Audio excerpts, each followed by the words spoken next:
قدر کو ملائکہ کے ساتھ ارواح بھی دنیا میں آتی ہیں. ملائکہ تو فرشتے ہوئے، یہاں ارواح سے کیا مراد ہے؟ الحمدللہ رب العالمین والصلاة والسلام علی حبیبہ محمد وآلہ وصحبہ اجمعین.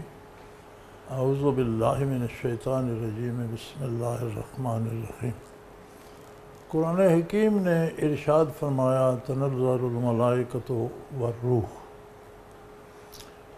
تو بعض حضرات نے تو روح سے روح الامین مراد لے کر فرمایا کہ عام فرشتے بھی آتے ہیں اور جبرائیل امین بھی. صحیح.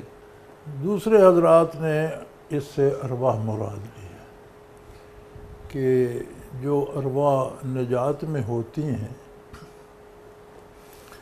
تو وہ بھی شب قدر کو انہیں فرصت دی جاتی ہے، مہلت دی جاتی ہے، وقت دیا جاتا ہے صحیح کہ وہ زمین پہ آئیں برزخ سے. صحیح. اور وہ بھی آتے ہیں اور پھر اپنے پچھلے خاندان کے، اپنے گھر کے حالات دیکھتے ہیں. صحیح. اگر بچے راہ راست پہ ہوں، نیک ہوں تو خوشی ہوتی ہے، بھٹک چکے ہوں تو بد دل ہوتے ہیں. صحیح.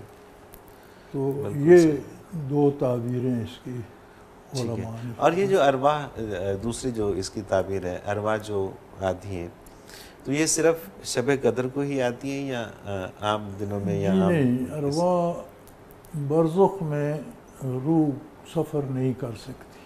ٹھیک ہے.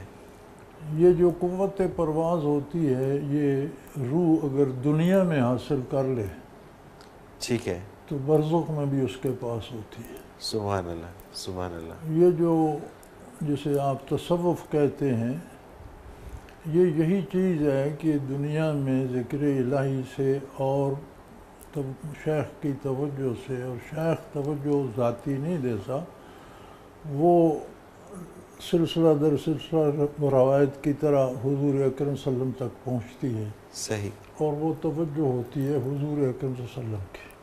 صحیح. یہ ہمارے پروگراموں میں کئی دفعہ گزر چکا کہ ارشادات عالی کا مقام اپنا ہے اور کیفیات کا اور توجہ کا مقام اپنا ہے. بالکل ٹھیک. تو وہ اس میں تصوف کے سلاسل میں سیر کعبہ، فنا فی الرسول، مراقبات آسمانوں سے بالا تر شروع ہوئی عرش عظیم کے دروازے سے ہوتے ہیں. سبحان اللہ. پھر جہاں تک اللہ کسی کو لے جائے. سبحان تو اللہ. جن ارواح میں وہ قوت پرواز جنہوں نے دنیا میں حاصل کی، صحیح. وہ برزخ میں بھی ان کے پاس ہوتی. سبحان اللہ. آئیں یا نہ آئیں، آنا چاہیں تو وہ آ سکتے ہیں. صحیح. دنیا میں کہیں جانا چاہیں جا سکتے ہیں. صحیح. صحیح. نہ آنا چاہیں وہ الگ بات ہے. وہ الگ بات ہے. بالکل صحیح. لیکن یہ بڑے عقل قلیل لوگ ہوتے ہیں جو بالکل دنیا میں یہ نعمت حاصل کرتے ہیں. دنیا میں تو ہم سمجھتے ہیں یہ ضروری ہی نہیں ہے، بلکہ اکثریت کو اس کا ادراک و احساس ہی نہیں ہے. پتہ بالکل ہی ایسی. نہیں، بالکل ایسی. اس طرف کوئی توجہ ہی نہیں کرتا. بے شک. تو یہ سلاسل تصوف جو ہے ان کی اصل یہی ہے، کام سارے ایک ہی کرتے ہیں، کرنے کا طریقہ اپنا اپنا ہے. بالکل صحیح. بالکل صحیح. کام ایک ہی ہے، اس کے کرنے کے انداز الگ الگ انداز الگ الگ ہیں. تو اس طرح سلسلے مختلف ہیں. تو اٹ مینس کہ یہ تو بہت ضروری ہوا کہ یہ جو ہماری ابھی جو زندگی ہے یہ تو چند سالہ زندگی ہے، میکسیمم 100 سال جی لیں گے، اس سے زیادہ کیا جینا ہے. لیکن وہ جو ایک زندگی ابدی زندگی ہے، اس میں ایک چیز ہمارے اگر کام آ رہی ہے تو اس میں تو ہمیں محنت زیادہ کرنی چاہیے. زیادہ کرنی چاہیے، لیکن اس کا ادراک بھی تو ہم اس زندگی میں اس قدر کھو جاتے ہیں کہ اس زندگی کا خیال تک نہیں آتا. بالکل صحیح. وقتی لذتیں اور لمحاتی جوش و جذبہ اور اپنی بڑائی کا احساس اور زیادہ دولت سمیٹنے کا احساس، بس اس میں دنیا میں کھو جاتے ہیں. دنیا کو دنیا کہتے اسی لیے ہیں نا کہ دنیا کا مطلب ہے قریب تر شے. صحیح. بالکل صحیح. تو یہ چونکہ سامنے ہوتی ہے، بالکل ٹھیک. اس تک پہنچنے کے لیے ایمان کی قوت چاہیے. یہ مادی آنکھوں سے نظر آتی ہے، وہ نور ایمان سے نظر آتی ہے. سبحان اللہ. سبحان اللہ.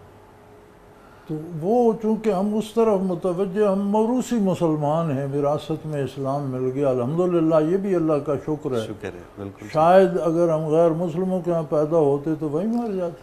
اور یہ سوچتے بھی نہ کہ ہم اس پہ اسٹڈی کریں یا اس طرف جائیں۔ یعنی جب ہمیں مسلمان ہوتے ہوئے ساری زندگی ہم نے یہ نہیں سوچا کہ اصل اسلام کی اساس کیا ہے، کیا ہے، بالکل صحیح۔ اور اصلی نعمت کیا ہے، تو اگر غیر مسلموں کے گھر پیدا ہوتے تو وہیں مر جاتے۔ بالکل ایسے ہی ہے، بالکل ایسے ہی۔ تو یہ اس طرح سے ہے، لیکن عموماً وہ آتے کم ہیں، کم آتے ہیں، ظاہر ہے وہ آپ جیسا فرماتے ہیں اس طرف مصروف رہتے ہیں، اس طرف ظاہر ہے جن کو ادھر وہاں کی رہنا لذتیں پسند مل کرتے گئی وہ پھر یہاں کیا لینے۔